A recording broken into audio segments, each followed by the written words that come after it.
Hello, I'm Micah Smith from Denver 7, and welcome to Denver Decides. This community partnership is dedicated to accessible and transparent elections. The partnership includes the League of Women Voters of Denver, Inter-Neighborhood Cooperation, and is presented by Denver 8 TV. Our mission today is to present a candidate forum in anticipation of the general election coming up on Tuesday, November 3rd. Among other offices, this election includes the candidates vying to represent constituents in Colorado's State House or representatives from District 1. District 1 encompasses parts of South and Southwest Denver. Our format is pretty standard. We will begin with opening statements that will be followed by rounds of questions that have been submitted by the organizers of the forum. Since we do have a time limit, we may not be able to get to all of the submitted questions.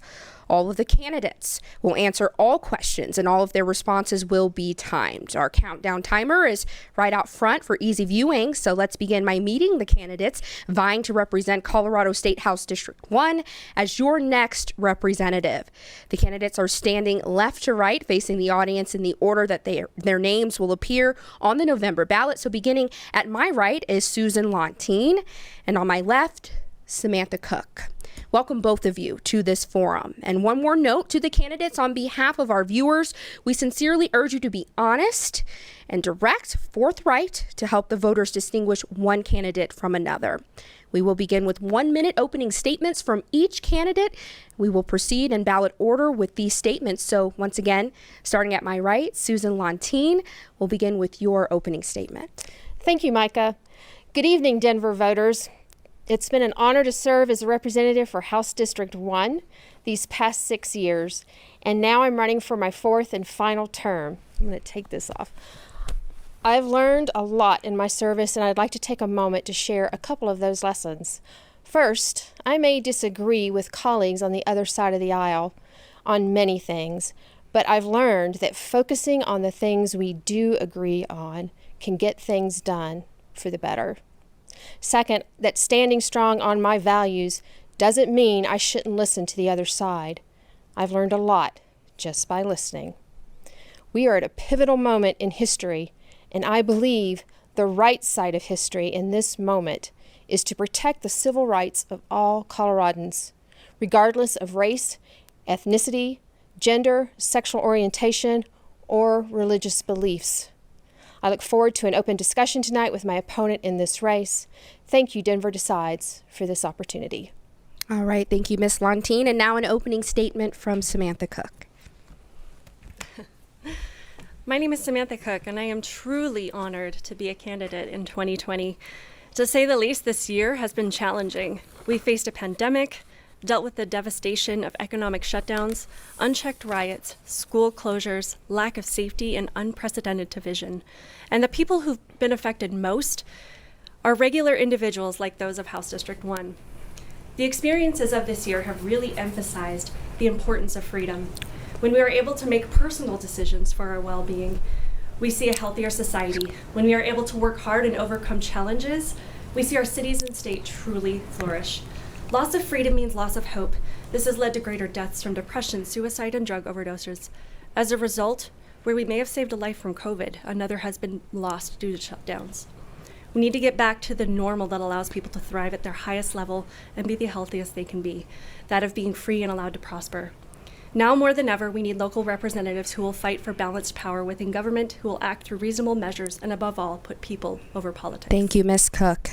Now our first question for the candidates, and each candidate will have 1 minute to answer. We'll start in reverse order from the opening statement. So we'll begin with you, Samantha. Okay. Here's our first question. In some neighborhoods, like Marlee in your district, property taxes have increased as much as 25% or more. In some cases, possibly squeezing original residents out of their homes. Will the possible repeal of Gallagher lead to even more acceleration of gentrification of Denver? I honestly believe that it will lead to further gentrification and increased taxes. In looking at this particular issue, I believe that repealing the Gallagher Amendment will lead to less accountability to Denver voters, leaving one more unchecked tax hike that we have no voice in. The way that we can keep our legislature accountable to the funding that they do have is to have a voice in tax increases, because these are the things that directly affect Denver families, and especially in such a time as this, where people are already struggling financially. So I think that there are ways that we can produce the funding that we needed through other measures, but removing accountability where we no longer have a voice and one more tax measure is not the answer. All right, thank you, Samantha. Let's turn to Susan Lontine for her answer to that question.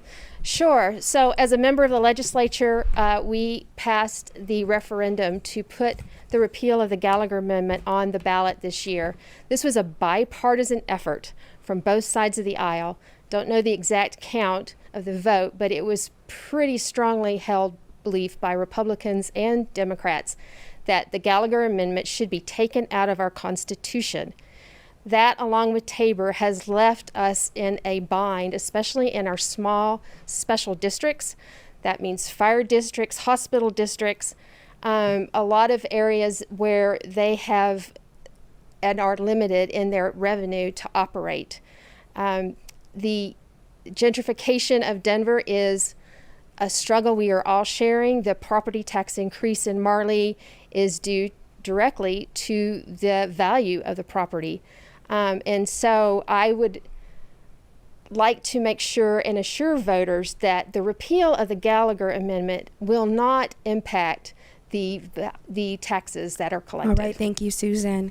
Let's turn to you for your next answer. Susan, you'll be up first for this one. What steps, if any, should be taken to curb gun violence in our communities? This is a tough issue and largely driven by gang violence in our communities, especially in Denver. I have been involved with gun safety issues at the Capitol and supported them. I believe we need to continue those efforts, especially around the issue of making sure that people who have their guns stolen, that they are reported directly to the police and we know what's out there. And safe storage of weapons so that those who shouldn't have access to them don't have them available to them. All right, thank you. Samantha, your opportunity to answer the question. Yes, this is something that I struggle with as well. I have children in elementary school, and as we've seen gun violence become a more prominent issue within our schools, as gun owners, between my family and in our home, we know that there are strong gun laws in place already. And as we've talked to various people who own these businesses, what is missing in a lot of different areas is enforcement of the laws that we already have. We need to make sure that we are doing proper background checks, and people, as the gun sales have gone up in this pandemic out of fear, people are realizing how strong our gun laws are. What we really need to do is start uplifting our school children in general. We have seen depression rates in Colorado go up. We need mental health resources. As far as, gun safety, as important as that is, I would also like to I would prefer not to see government enter our homes and tell us how to store things on our private property. Thank you, Samantha. And you will be the first to answer this next question. Who are the major contributors to your election campaign? Yes, it's honestly been a lot of community members, people that I've spoken to, personal donations just from friends, family, from different events. I've had one donation from my district, from the committee party, but other than that, it's been single donations just on an individual personal basis. Right. Now, Susan, your answer to that question. Thank you. I have received a variety of contributions, as in my first election and until now in my last election. I have received contributions from constituents, from folks around the city who don't live in House District 1, but who know the work that I've done at the Capitol. I've also received donations from those who are different advocacy groups, and including labor, Healthier Colorado, and some other organizations like that. All right, now let's continue with our questions for our candidates vying for the State House of Representatives seats from District 1. Susan, you will answer this first.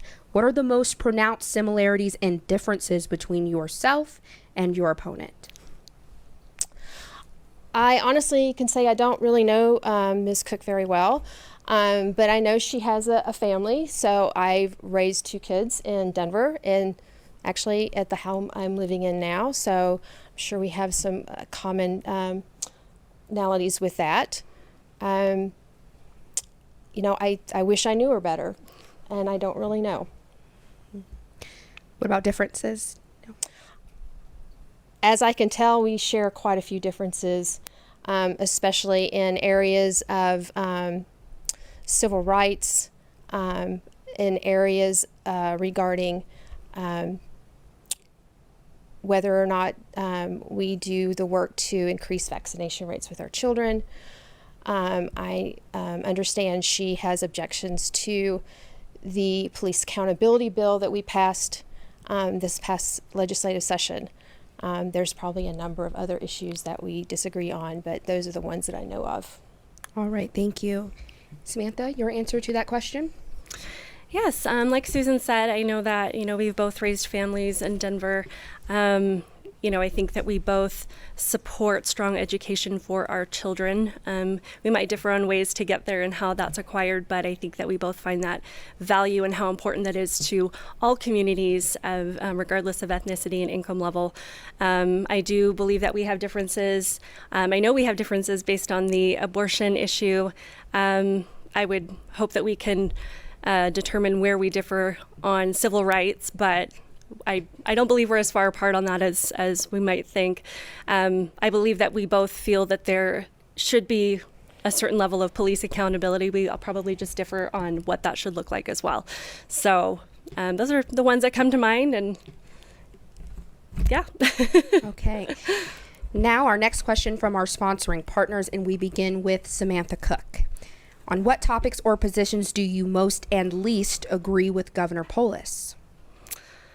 I can appreciate at least Governor Polis's attempt to keep things balanced in Colorado for the pandemic response. I have tried to listen to what he's doing, and honestly, I feel for anybody that has to make decisions across the board for an entire state to try and keep people safe and healthy. What I disagree with Governor Polis on is he's issued over 200 executive orders in this pandemic, and he's extended state shutdowns repeatedly, where we went from trying to flatten the curve. Our curve has been flat since the end of May, and people are wondering when we can really look forward to getting back to what we see as normal in America and not this new normal, as far as, over-regulating businesses and keeping them closed and not allowing them to operate at full capacity. I feel is doing more harm than good, just based on conversations with fellow business owners in Denver. So there are a few things, but I admire him for his work. Thank you, Samantha. And Susan Lontine, your answer to that question. Thank you, Micah. So I do agree with Governor Polis's measured approach on how he's handled the pandemic. What Governor Polis has done is listen to science. He's listened to CDPHE, and he has done what he believes is the right thing to protect the health of our state. And that doesn't mean just our physical health, but also in the long term, it will mean coming back to our economy.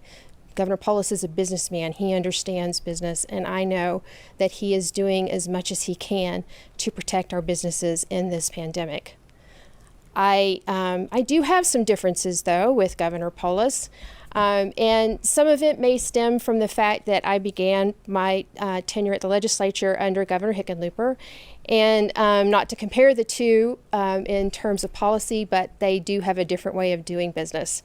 And I've just got to get used to that. Now the next question for our candidates. Susan, you will begin the answer for this round. Do you believe that climate change is human created? And if so, is it a problem that requires serious public action now? And do you believe that there is a new normal in the weather? And if so, what is your plan to deal with its impact on us?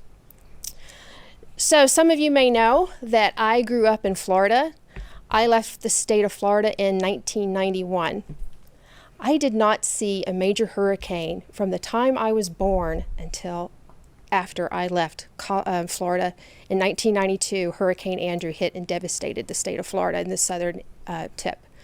Now we see multiple hurricanes coming through the Gulf at once, multiple major storms devastating our coasts. We have fires of unprecedented levels in California, here in Colorado, across the West. This is definitely climate change and driven by climate change. I think the best thing that we could do is try to move away as fast as we can from fossil fuels. And that doesn't mean devastating our economy, because we can invest in clean energy for great jobs. And I think that is our path to trying to address it. Right. Samantha, your answer to that question. Yes. I do believe that, mankind, as a society, we do have an effect on, I don't know about the weather, but on our climate in general.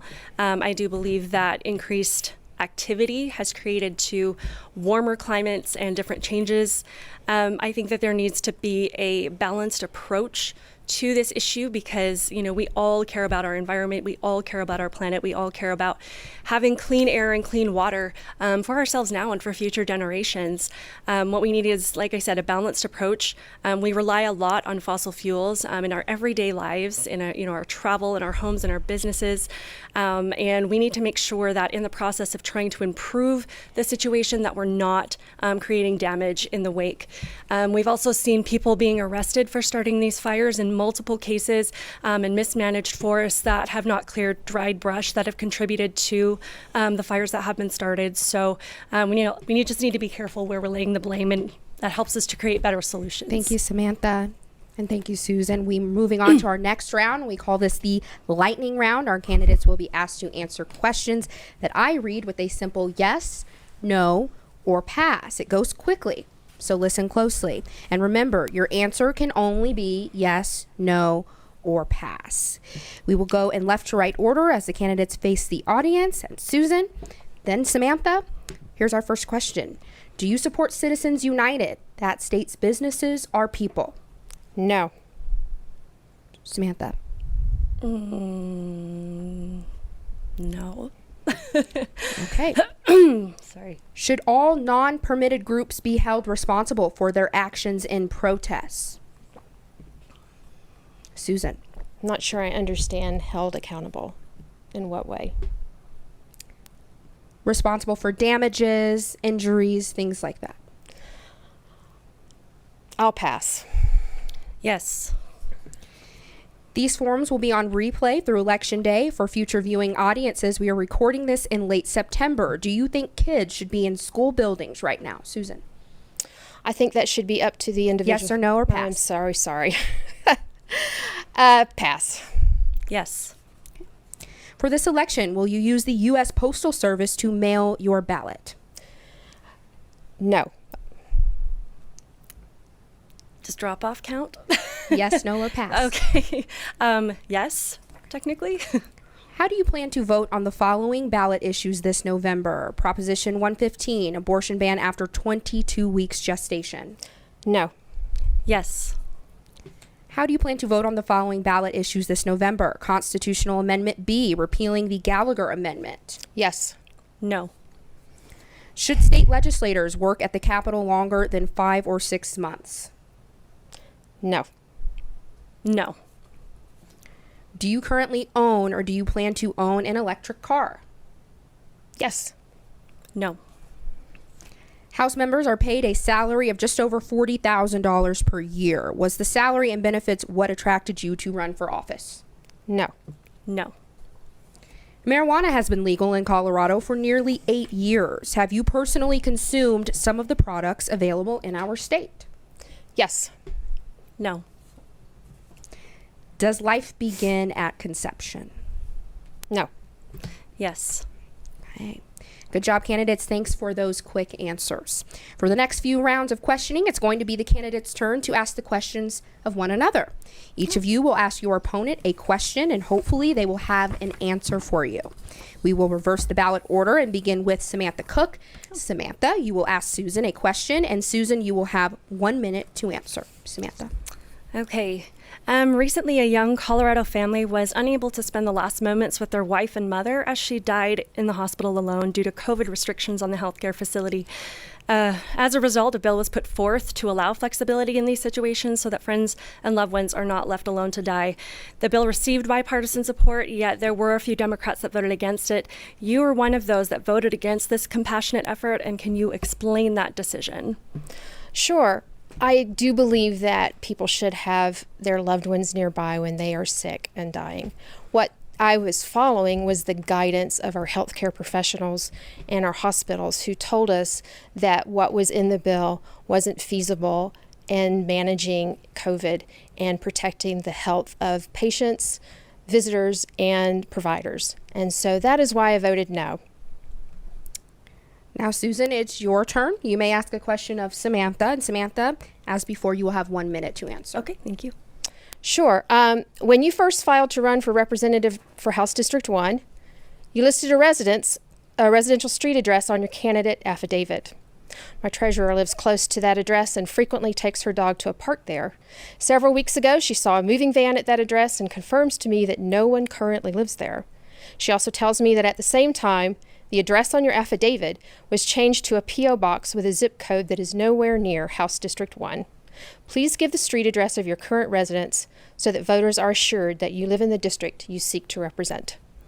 I do still live at that residence. We were moving out additional furniture. I moved the address to the P.O. box because I was receiving threats from friends of our school board director.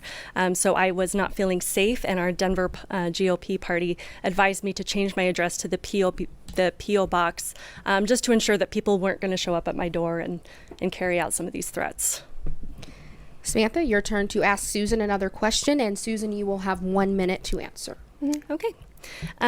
So Ms. Lontine, you stated in the past that you take donations from teachers' unions, and you've been endorsed by an organization called Stand for Children Colorado, who are also strong supporters of teachers' unions. But recently we've seen the power teachers' unions have over public education. They've primarily opposed schools reopening. They're the leading activists against school choice. And as we've seen, as their power has expanded, our student outcomes in reading, math, and spelling have gone down. The Colorado House Democrats website also has a statement that was in line with the union, saying that the Republicans' proposal to support school vouchers was unreasonable. Can you explain why you'd be against any child having a choice in quality education and receiving the funding they need to obtain the highest possible academic success? Sure. I think perhaps you may misunderstand the purpose of Stand for Children. Stand for Children is an advocacy group that supports school choice for kids. And I have been a proponent of school choice for kids. I even use school choice to send my own son to a high school outside of our district because I knew that the high school in our district that he was supposed to go to would not support his learning disabilities. Where I think we differ is that I will never support public funding for school vouchers to go to private schools. Let's continue with another one-on-one round. Susan, your turn to ask another question of Samantha. And Samantha, as before, you have 1 minute to answer. Sure. Do you believe that everyone, regardless of race, ethnicity, gender, sexual orientation, or religious beliefs, are deserving of equal protection under the law? Please explain. I do believe that everybody is entitled to equal protection under the law, and I would hope that's something that we're all fighting for. What I've seen as kind of an unfortunate result is our teenage daughters and youth in school sports that are being pushed out by biological males. And this is not a discriminatory effort. It's a matter of whose rights supersede another. And what are we telling that these girls that have worked so hard to excel in these sports and to earn these scholarships, that it's okay for them to be completely pushed out. And the only standard is that someone has to grow their hair out and say that they're a girl. If we are going to do this, then we need to have a standard across the board as to what meets that criteria to ensure that it's a level and fair game for everybody. Samantha, your turn to ask Susan a question. Susan, you'll have 1 minute to answer. Sure. In your last debate and throughout your time in legislature, you said that one of your top priorities is finding affordable health care. Yet this year you personally sponsored a bill that targeted cost-sharing ministries, which are private organizations that assist with high costs of health care for thousands of people, which I think would align with that goal. However, through many conversations I've had with concerned community members, they're worried that the additional regulations on these ministries would severely limit their ability to benefit people and potentially drive these services out of the state. So from my understanding, due to budget shortfalls, the bill was not actually passed. But can you explain the reasoning behind personally targeting private assistance programs that help people afford health care while claiming that your priority is to work toward affordable health care? I would like to point out that the health cost sharing ministries that was a part of that bill are discriminatory in nature. We have had numerous consumer complaints from folks who thought they had coverage for catastrophic illnesses, only to discover when they went to the hospital that when a claim was presented to those cost-sharing organizations, their claim was denied. What the bill simply did was required transparency on their part to make sure that people knew what they were buying and to make sure that there was no false claims on their behalf to say that they were in line with Affordable Care Act essential benefits, because they are not. There wasn't a whole lot of regulation. It was just some minimal oversight. Let's continue the one-on-one questions. Susan, you may ask a question of Samantha, and Samantha, as before, you have 1 minute to answer. Ms. Cook, what do you believe are priorities for Colorado that the legislature should address? Right now, I think that we need to prioritize getting our children back to school. I understand, and I agree with what Ms. Lontine said before. Well, as she started to say, I believe she was going to say it was a school choice or a choice between families. But ultimately, we need to have these services available. It has this ripple effect where if children aren't in school, their parents can't go back to work. If parents are continuing to not be able to work, the income level goes down. We're seeing parents just really, really struggle with that.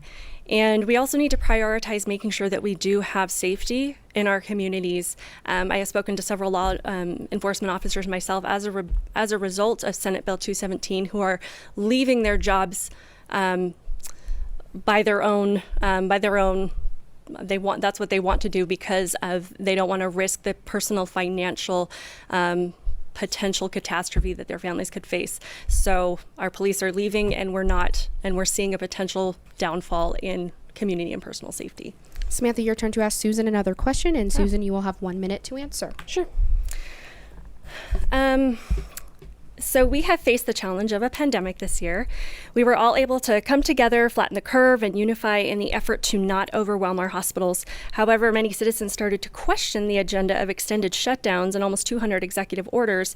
And seeing people praised for protesting various social justice messages, yet criticized for protests against shutdowns. Businesses were threatened with closure while hundreds gathered in the street to march and vandalize. Where the Denver School District, I believe, has still not resumed in-person learning, teachers' unions can gather to protest returning to the classroom. What would you say to those who see double standards for when, how, and where people can gather to reassure them that you feel that the same standards should be applied to everybody across the board? Sure. To the protest, those are not organized events, at least in any sort of organization that has any large advocacy or is sponsored by the state of Colorado. As to the governor's orders, he is using the best science available to keep us all safe. And I know it's hard. It's been hard on my husband's personal business. We have suffered financially due to decreased revenue because he doesn't have the number of clients that he had on our radio station. So, it's hard. It's hard. We're going to get through this together. But we need to do what we can to keep the curve as flat as we can in order to not overwhelm our healthcare system. And until we get a vaccine, that's probably going to be the standard until then.